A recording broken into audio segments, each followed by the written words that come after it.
अगर हाथ से कभी टीचर हो जाए तो बच्चे का भविष्य आप समझ सकते हैं।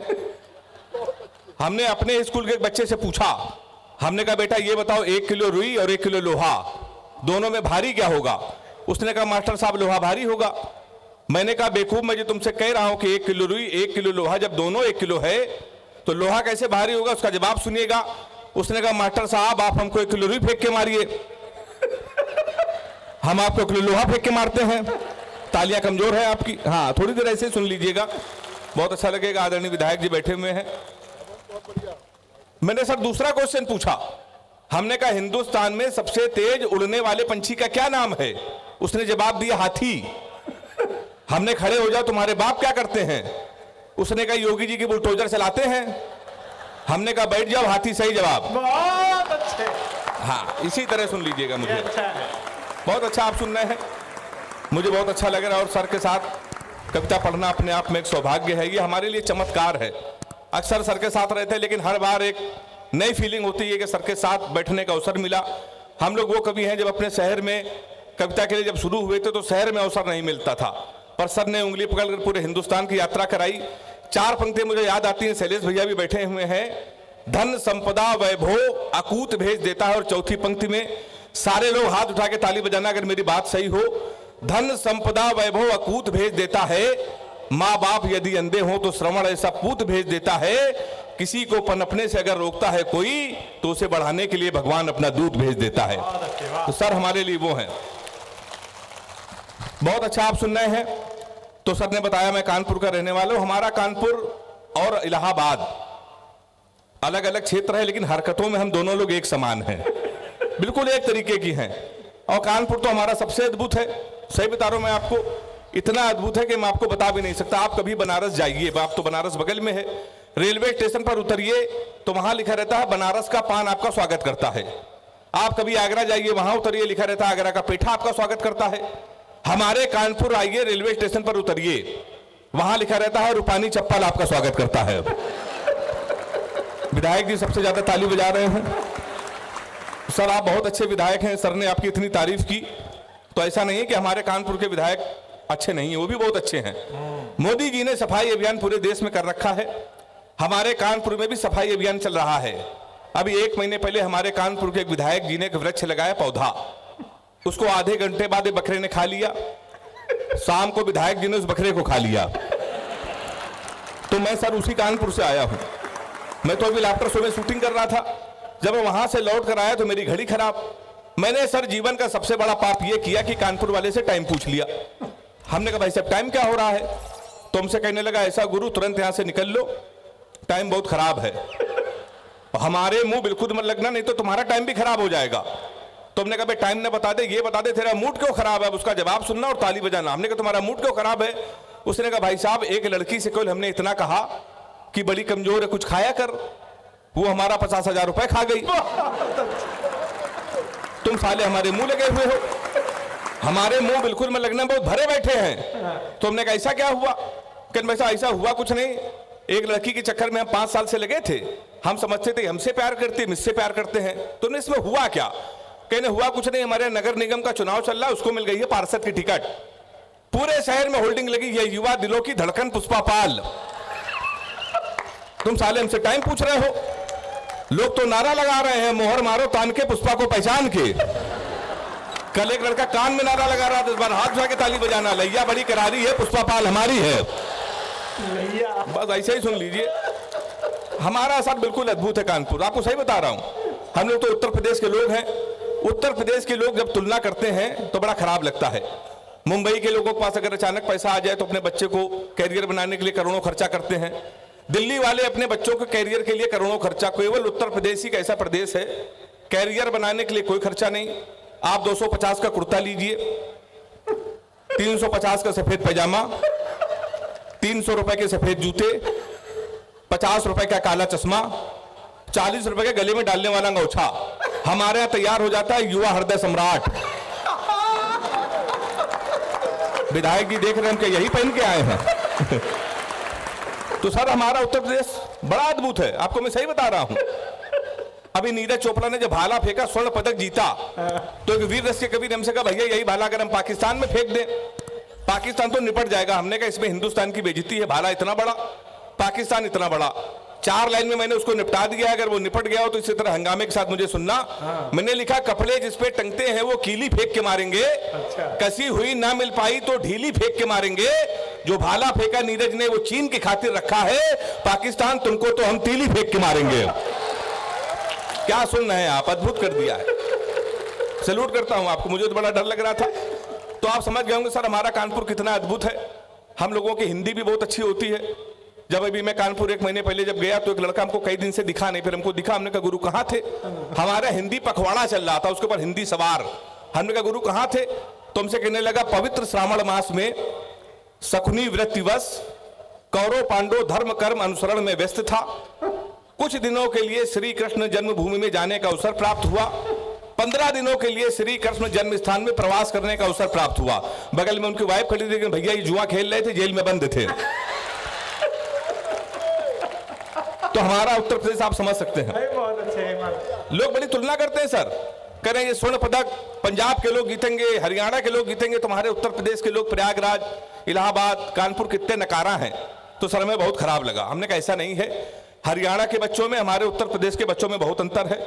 हरियाणा का बच्चा सुबह 4 बजे जगता है, सबसे पहले वो जाता है जिम, 4-5 घंटे जिम करता है, मॉर्निंग वॉक करता है, हिंदुस्तान टाइम्स पढ़ता है, 5-6 किलो फल खाता है, वो सो जाता है।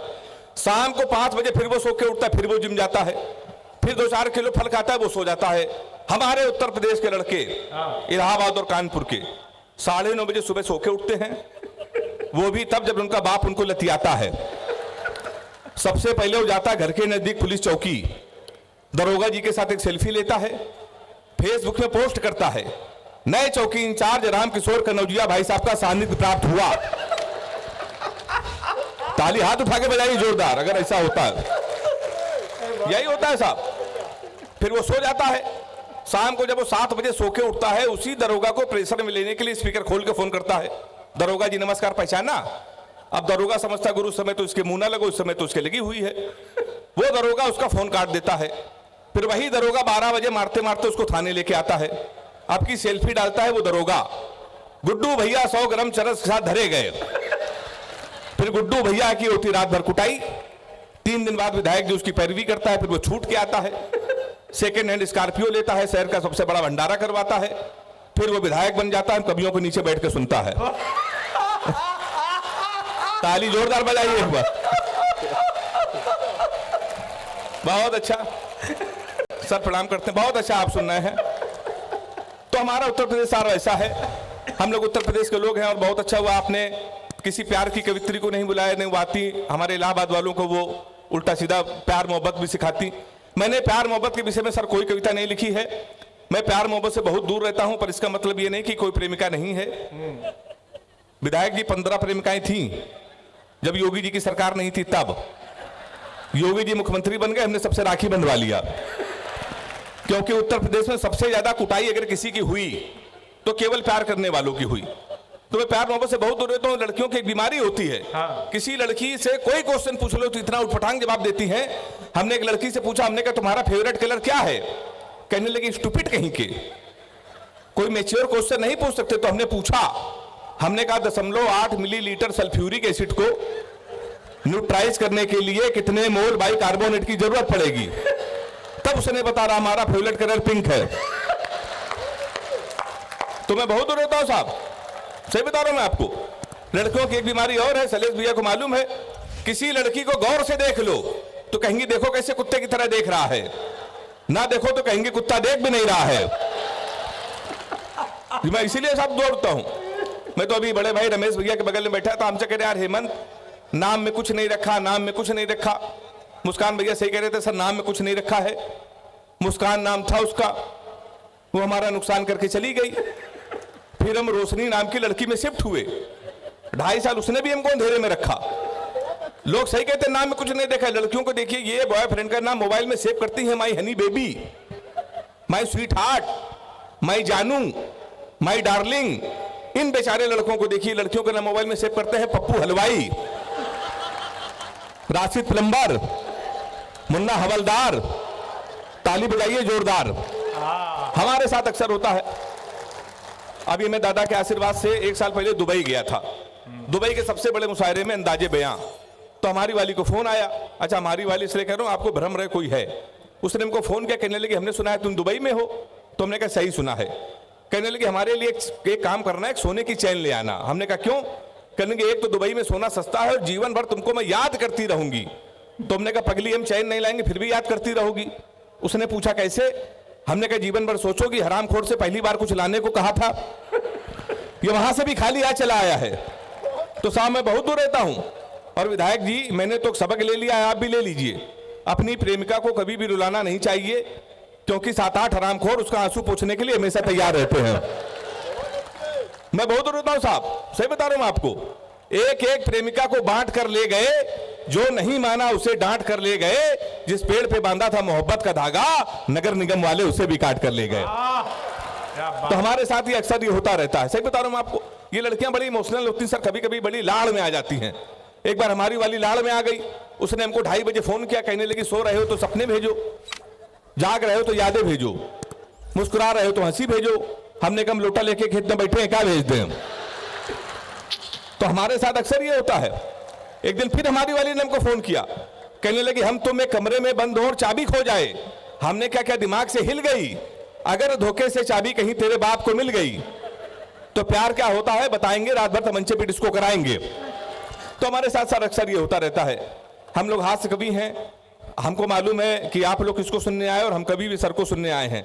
मैं एक छोटा सा व्यंग आधे मिनट का सुनाकर अपना स्थान लेना चाहता हूं।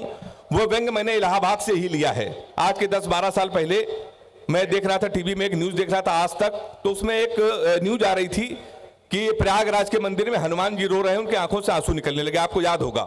मैंने वहां से एक व्यंग लिया था, मैं आपको सुनाना चाहता हूं और पूरे आशीर्वाद के साथ मुझे सुनिएगा और विदा कीजिएगा। एक रात में सोया ही था, सपने में खोया ही था, देखा कुछ लोग नफरत के बीज बो रहे हैं, सामने खड़े हनुमान जी रो रहे हैं। हमने कहा आप तो भगवान हैं, फिर आपको रोने की क्या जरूरत?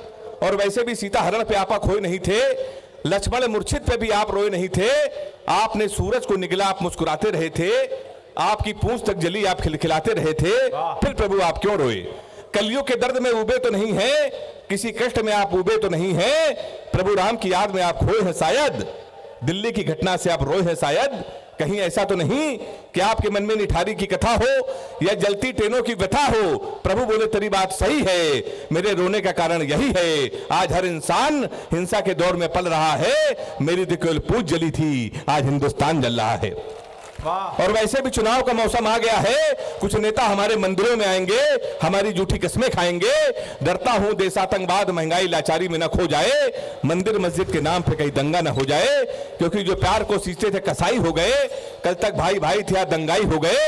यदि एक भी बेकसूर का खून धर्म के नाम पे बहा तो मैं चैन की नींद कैसे सोऊंगा? अभी तक तेरे सपने में रोया था, फिर हकीकत में रोऊंगा, फिर हकीकत में रोऊंगा।